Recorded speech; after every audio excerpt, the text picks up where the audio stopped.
Was for the people out there who are interested in mafia history, and basically what I want to Gallo did not kill Joe Colombo.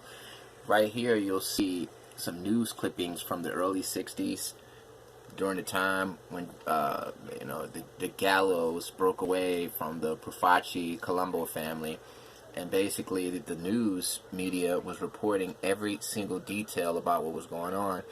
This right here is a news clipping that came out when Joe Gallo got out of prison, and basically they were saying that hostilities were about to resume. Gallo was about to take the Joe Colombo family to war.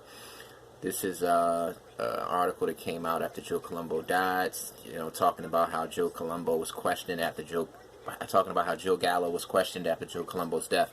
Alright, basically everybody says that Joe Gallo is responsible for the death of Joe Colombo because a black guy killed him, and it was well known that Joe Gallo was friends with black people and dealt with black people in his organization as associates in crime.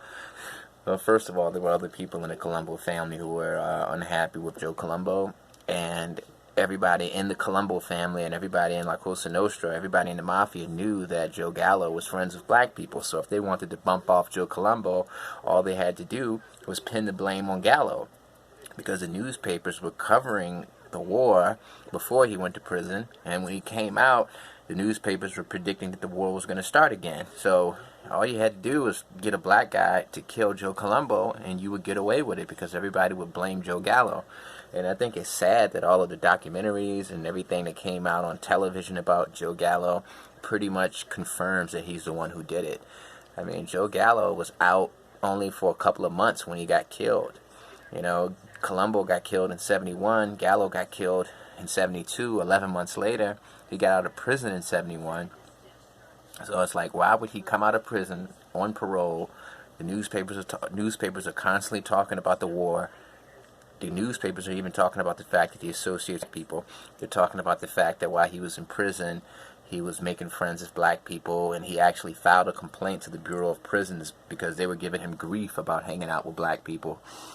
Why would he come out and then send a black guy to kill Joe Colombo? I mean, that's too predictable. But someone like Persico, or somebody like Colombo, they could have used a black person to kill him, and they knew that the blame would shift to Joe Gallo. So I honestly don't think Joe Gallo did that. It just doesn't make any sense if you actually sit there and think about it.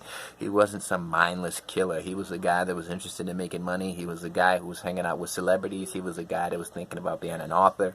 He had goals. He had dreams. He wasn't just this loose cannon that just wanted to kill, kill, kill. He had children.